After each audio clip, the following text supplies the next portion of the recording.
Բարև ձեզ։ Այսօր կունենանք շատ հետաքրքիր զրույց Կարաս գինիների մարքեթինգի եւ վաճառքի տնօրեն Վարդգես Հովեյանի հետ։ Վարդգես ջան, ողջույն։ Ողջույն, Սոս ջան։ Դու հանդիսանալով Հայաստանում ամենամեծ գինու արտադրություններից մեկի մարքեթինգի եւ վաճառքի գծով տնօրեն, բնականաբար հայկական շուկային լավ ես տիրապետում, ինչ ես կարծում, հիմա հայկական գինու շուկան ինչ վիճակում է, ինչ խնդիրներ ունենք այս բանը։ Նախ շնորհակալ եմ գնահատականի համար, որ լավ եմ տիրապետում։ Շատ հետաքրքիր ժամանակներ ենք հիմա ապրում, թե լավ իմաստով, թե վատ իմաստով։ Ընդհանուր աշխարհում հիմա նկատվում է գինու սպառման եւ առհասարակ ալկոհոլային խմիչքների սպառման նվազում։ Հայաստանում էլ կա որոշակի խնդիրներ, բայց ինձ թվում է, որ յուրաքանչյուր ճգնաժամային իրավիճակ դա նոր հնարավորությունների ժամանակ է։ Մենք պետք է արագ ադապտացվենք։ Եթե մարդիկ թունդ ալկոհոլային խմիչքների սպառմանը գերադասում են ավելի ցածր ալկոհոլային թնդությամբ խմիչքների սպառում, ապա դա գինու ամենալավ ժամանակն է եւ մենք պետք է միանշանակ օգտագործենք այդ պահը։ Շատ լավ, իսկ խնդիրները որոնք են, կոնկրետ հայկական շուկայի մասին խոսանք, արտադրողները շատ են, մրցակցությունը շատ, բայց շուկան փոքր։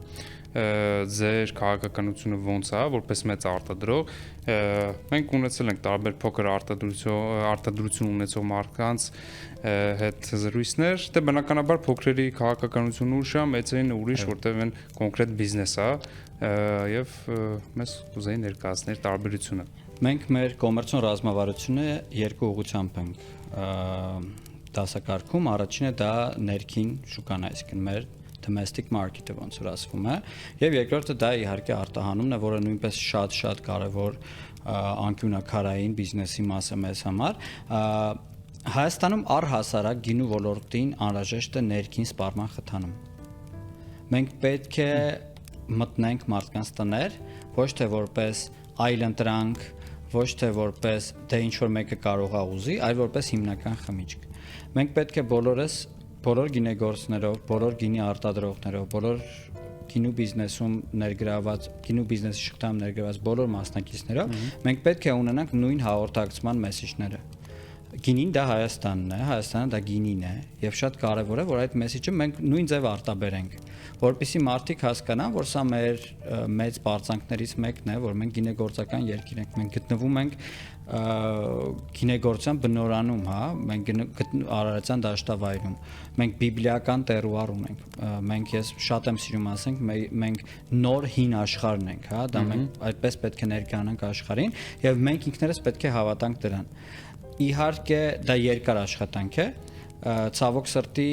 մեր ազգին բնորոշ է կարճաժամկետ նպատակների, ինչ որ ավելի տակտիկական ինչ որ բաներ ստեղ տվեցինք, ստեղ վերցրեցինք, բայց մենք պետք է հասկանանք, որ սա երկարաժամկետ, բարդ, ռազմավարական աշխատանք է, որի արդյունքը մենք կարող ենք տեսնել տարիներ անց, բայց որի արդյունքը լինելու է եւ լինելու է շատ դրական։ Այսինքն հիմնական հաղորդակցման մեսեջների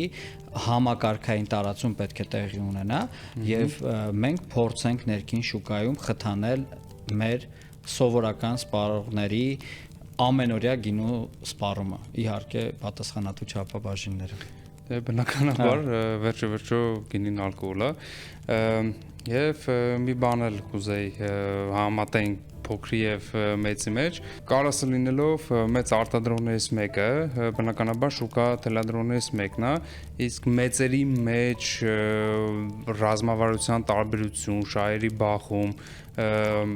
կա եւ եթե կա, դա խանգարում է թե օգնում է։ Ու որպես մեծ ինչ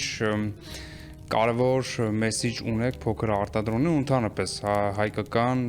գինու շուկային։ Ինձ թվում է մեծը պետք է օգնի նաև փոքրերին աշխարհ դուրս գալու, թեկուզ sense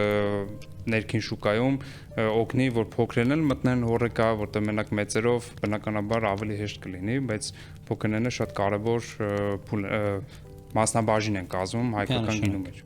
Միանշանակ, տեսեք, ես ի սկզբանե շատ ուժեղ ոգեշնչվել եմ Կարաս գինիների պատմությունից, որպես հայկական գինեգործության վերածնունդ եւ առաջամարտիկ, եւ ինձ բախտավիճակվել նաեւ ես աշխատեմ Արարատ կոնյակների հետ, որոնք իրենց հերթին նույնպես հանդիսանում են ոլորտի առաջամարտիկ եւ լեգենդար ալկոհոլային խմիչք, Եվ առաջամարտիկի դերը հենց դա է, որպեսզի տեմպը տա զարգացման տեմպը դա։ Ինչ վերաբերում է մեծերի միջև ինչ որ բախման, իհարկե կա առողջ մրցակցություն, կան շուկայական մրցակցություն, որը իդեալական է, որտեղ այդ մրցակցության ընթացքում են առաջանում նոր արտադրանքները, նոր ել ավելի հետաքրքիր արտադրանքները եւ այլն։ Իսկ թվում է դա շատ կարեւոր է։ Մենք մեր ընկերությունում բոլոր դեպարտամենտներում, դա կլինի գինեգործականը, դա կլինի հողագործականը, խաղողագործականը, մյուսը, մենք շատ ենք կարևորում մեր փորձի փոխանակումը նաեւ մեր գործընկերների հետ, ինչը մենք իրականացնում ենք մեծ սիրով։ Եվ ինձ թվում է, որ դա ամենաճիշտն է, քանի մենք բոլորս գտնում ենք դրա ամենասկզբնական փուլում այս ոլորտի զարգացման, հա։ Եկեք նաև անկեղծ լինենք, երկար եւ բարդ ճանապարհ է սպասում եւ շուկան նենց չի, որ ահա որ մեծ է, աշխարհի գինու շուկան անհնար մրցակցային շուկա է։ Եվ փորձի փոխանակումը շատ կարեւոր է, մենք գտնում ենք մի նավի մեջ, կլինի դա կարասը թե մաչանես գինիները, մենք մի նավի մեջ ենք եւ մենք միասին պետք է այդ նավը դիավարենք ինչ որ մի հատ կետի։ Շատ լավ, շնորհակալություն։ Իսկ արտահանման հետ կապված բազմաթիվ երկրներ ենք արտահանում ու շատ երկրներ հայկական գինին մտնում է առաջինը, ասենք կարասը։ Ինչ մրցակցություն կա, նշեցիր, որ շատ, բայց ինչ պետք է անենք, որ աշխարհը ճանաչի հայկական գինին ու ճիշտ ճանաչի։ Ու ինչ բարդություններ կան։ Դե բարդությունները շատ են, ճանաչելիություն, մարդիկ չգիտեն, հա, մենք գնում ենք այսօր չգիտեմ Ամերիկայում, օրինակ Total Wine-ում հանդիպում ես իրենց գինու պատասխանատուների հետ, իրենք հրավիրում են շատ մեծ մարդկանց գինու համայնքից այնտեղ, դու խոսում ես Armenia, իրենք հասկանում են Albania, հա, հետո Romania եւ այլն, այսինքն այդ կարծրատիպային պատկերացումները իրականում շատ են, բայց այդ պարագայում մեզ կօգնելու է ֆոկուսային storytelling-ը, մենք իրար հետ պետք է պատմենք մենք ով ենք։ Մենք պետք է Հայաստանի եւ հայկական գինու միջև դնենք հավասարության նշան։ Եվ մենք պետք է մշակութային դիվանագիտության միջոցով խոսելով մեր երկրի մասին, մեր երկրի արմատների, մեր ժառանգության մասին, այդպես պետք է ներկայացնենք մեր գինին։ Մենք ունենք դժվարությունը, իհարկե, բայց դժվարությունը կանկեղծենք, բոլոր ունեն։ Դու այսօր ուզում ես չիլիական գինի փորձի վար, մեկը դժվար է։ Այսօր մեկ շիշ խմիչք վաճառելը շատ բարդ է աշխարհում։ Թե մրցակցության պատճառով, թե ընդհանուր հասարակական ինչ-որ տրենդերի պատճառով, եւ շատ կարեւոր բան ունենք մենք, շատ կարեւոր ազդակ խթան դրական ազդակ մենք ունենք Սփյուռք։ Սփյուռքի ցանցը, Սփյուռքի նետը դա շատ մեծ բան է մեզ համար։ Իսկ հենվում ենք մենք իրանց վրա։ Մենք մեր հերթին իհարկե հենվում ենք։ Մենք փորձում ենք ներկա գտնվել Սփյուռքում տեղի ունեցող ամենակարևոր մշակութային միջոցառումների։ Մեզ դա օգնում է, մենք շփվում ենք այդ մարդկանց հետ։ Մենք Սփյուռքում պետք է ունենանք մեր բրենդի դեսպանները, ոչ օֆիցիալ դեսպանները, բայց մեզ համար շատ կարևոր է, մի հատ պատկերացրա դու որպես գինեգործ եւս, հա, պատկերացրա թե բոլոր Սփյուռքի տները սկսեն խմել հայկական գինի։ Ինչքան մեծ խթանդակ կհանդիսանա մեր երկրի համար, թե տնտեսապես, թե սոցիալական տեսանկյունից եւ այլն, ինչքան մարդ դրանից կշահի։ Եթե բոլոր մարդկանց համար հայկական գինին դառնա անքննելի եւ անքննարկելի ատրիբուտ սեղանի վրայի։ Գոնե որպես սպորտ, առաջին միջով դառնա սովորություն։ Հա, կենացներից անցնենք մի շիշ յուրաքանչյուր գինի, լյուբոյ գինի հայկական թողարնեն դնեն սեղանին։ Դա արդեն իսկ մեծ օգնություն կլինի մեր ոլորտին, էլի։ Այսինքն շատ կարևոր է, դժվար է արտահանել, դժվար է գտնել շուկաներ, դժվար է կոմունիկացնել Հայաստանը։ Սփյուռքը դա մեծ հնարան է, որտեղ մենք ունենք համայնք, այնտեղ գոնե գիտեն, որ կան հայեր, կա Հայաստան եւ այլն, էլի։ Եվ ավելի հեշտ է աշխատել, այսինքն դու ինչ որ հիմք ունես, ում հետ եւ ոնց աշխատես, ինչպես կոմունիկացնես, բայց նաեւ Սոշ ջան շատ կարեւոր է ինչ որ կոնկրետ երկիր մտնելուց իմանալ թե ուր ես դու մտնում։ Այդ մարդիկ առհասարակ ով են, ինչ են սիրում, ինչով են հետաքրքրվում, որպեսզի ճիշտ կոմունիկացնես։ Մեր բախտը բերել է որոշակի առումով, մեր գինին շատ եզրեր ունի, շատ բազմազան է, մենք շատ բան ունենք առաջարկելու աշխարհին գինու ոլորտ որպես, հա, ըստ հայկական գինի։ Եվ մենք պետք է հասկանանք, որ այս երկրում եթե աշխատում է նմանատիպ կոմունիկացիա, նմանատիպ հաղորդակցությունը, այլ երկրում լրիվ այլ հաղորդակցություն եւ շեշտեր է պետք դնել, որպեսզի հասնել վերջնական սպառողին։ Եվ հիմնվելով հայկական Սփյուռքի վրա, մենք պետք է տեղացի սպառողին գտնենք։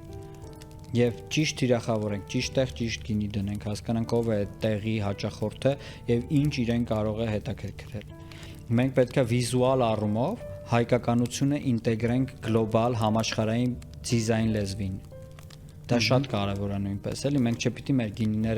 գինիների պիտակները սարքենք նենց ոնց որ մենակ մեր ճաշակով կամ ոնց որ ֆրանսիացու պես Բորդոյում էին անում, հա, այսինքն մենք պետք է ունենանք մերը, մենք պետք է ունենանք մեր սիմվոլները, խորհրդանիշները, որոնք մենք կոմունիկացնում ենք, հա, մենք շատ բան ունենք կոմունիկացնելու։ Ուղղակի մնում է դա համակարգենք եւ ավելի ստերիլ ձևով ներկայացնենք այդ սպառողներին։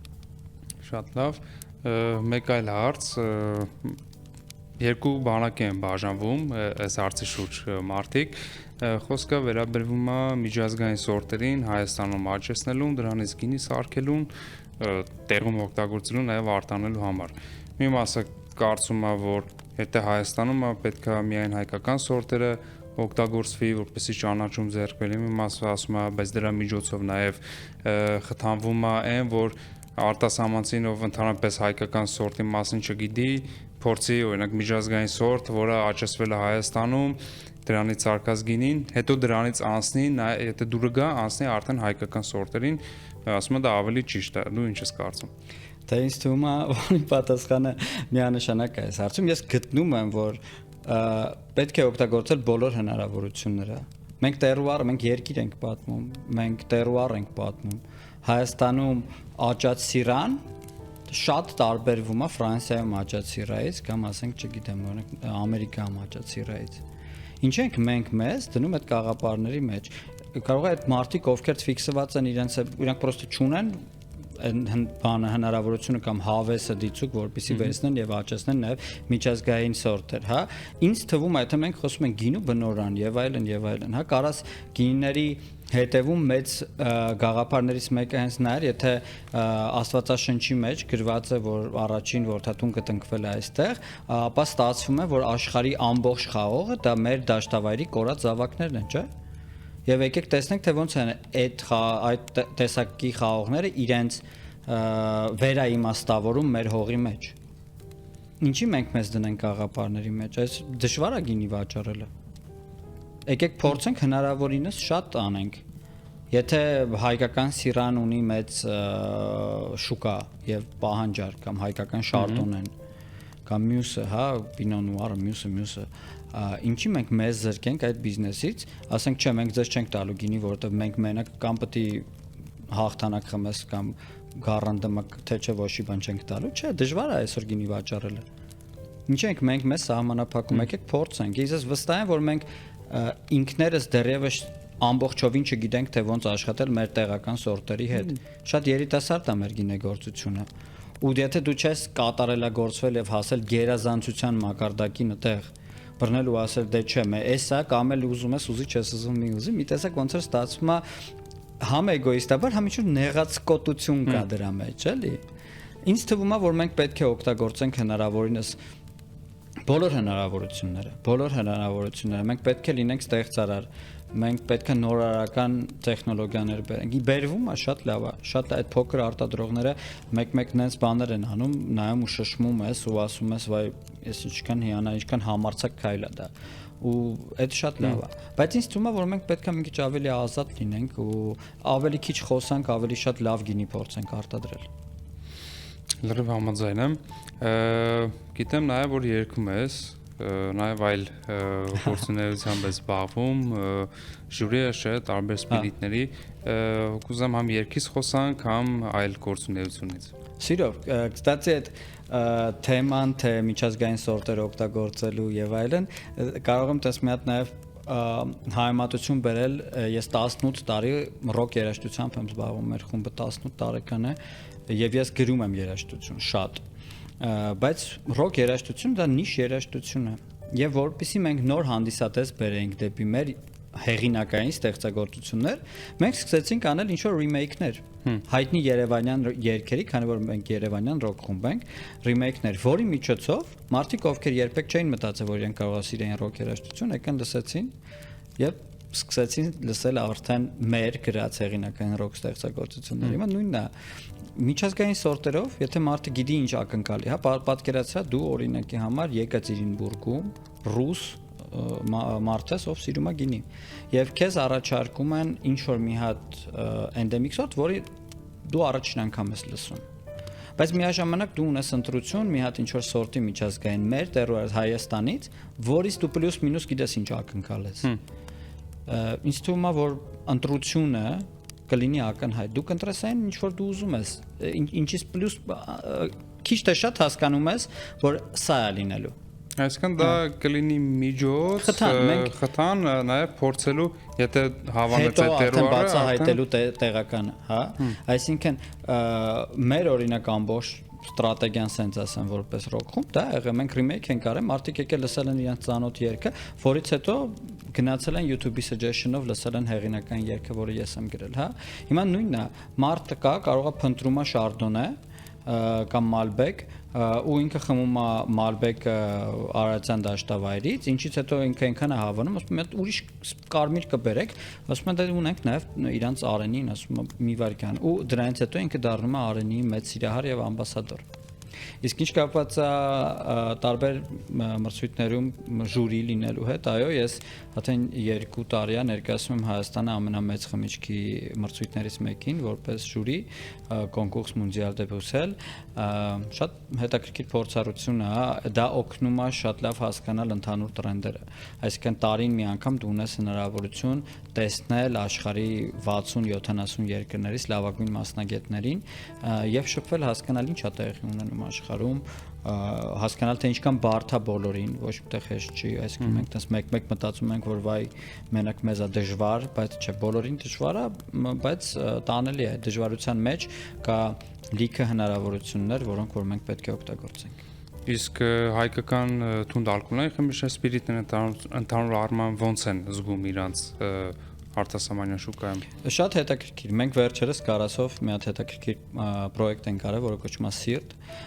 Մենք մեր կարասի գինին 5 անգամ թորել ենք, այսինքն ֆրակցիոն դիստիլյացիայի ընթացքում ստացել ենք Սիրտը, որը 5 անգամ թորել ենք։ Շատ հետաքրքիր ալկոհոլային խմիչք է, մարդիկ կարող են գալ կարաս wine bar եւ փորձեն այն։ Ընդհանրապես մեր մոտ շատ լավ է ստացվում թորելը։ Մենք մրգողին հայկական դիստիլատները առհասարակ դա շատ մեծ եւ հետաքրքիր շուկա է, ինձ թվում է որ մեծ ապագա է սպասում, նաեւ կան փոքր արտադրողներ, օրինակ կա գտածո տենց խմիչք լիկյոր, հա, որը ինձ շատ է դուր գալիս, շատ հետաքրքիր է, ու ինձ դուր է գալիս, որ անհատ մարդիկ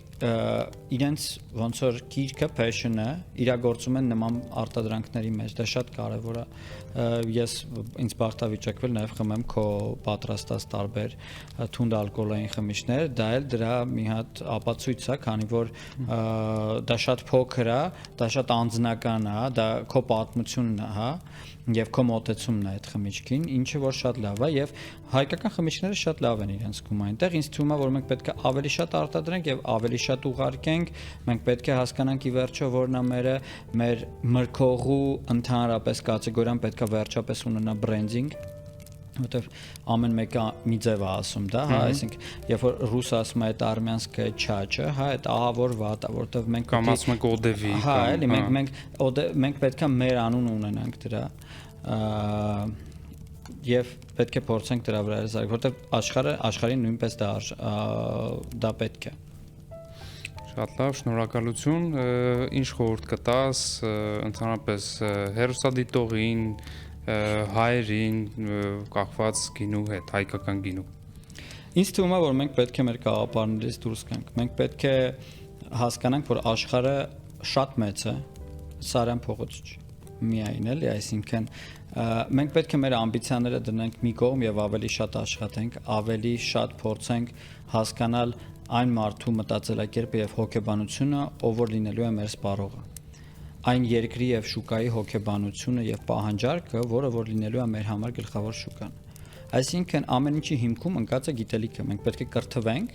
կրթվելու հետ միասին մենք պետք է զարգացնենք մեր ունակությունները եւ հնարավորությունները արտադրության մեջ, շարունակական լավ արտադրանք տալու ունակություն եւ հնարավորություն շատ կարեւոր է այսօր աշխարհում եւ ես գտնում եմ որ ընդհանուր համակարգային storytelling-ը, message-ները, ով ենք մենք, ինչի ենք մենք, որտեղ ենք մենք, ինչ ենք ուզում, դա շատ կարևոր է, որ ամեն մեկը չմտածի, որ վայ, այս տարին էլ սենց անեմ լավ լինի։ Ես հասկանում եմ, մի քիչ շատ պոպուլիստական կարող է սա հնչի, բայց իրականում մենք կարող ենք, մենք ունենք հնարավորություն աշխարհին տալ շատ տարբեր ձևի արտադրանքներ։ Մենք կարող ենք ինչ-որ բան տալ, որը կլինի տակտիկական եւ այս տարվա համար եւ մյուս տարվա համար, բայց միաժամանակ կարող ենք դնել եւ շատ փոքր քայլերով մեծացնել եւ սարքել մի հատ մեծ ոլորտ, մի հատ մեծ կատեգորիա, որը կկոչվի հայկական գինի եւ աշխարհին կունենա իր նոր ասելիքը։ Շատ լավ, շնորհակալություն քեզ, որ եկար։ Ես թվում է հետաքրքիր զրույց ունեցանք։ Մերսի։ Ես եմ շնորհակալ։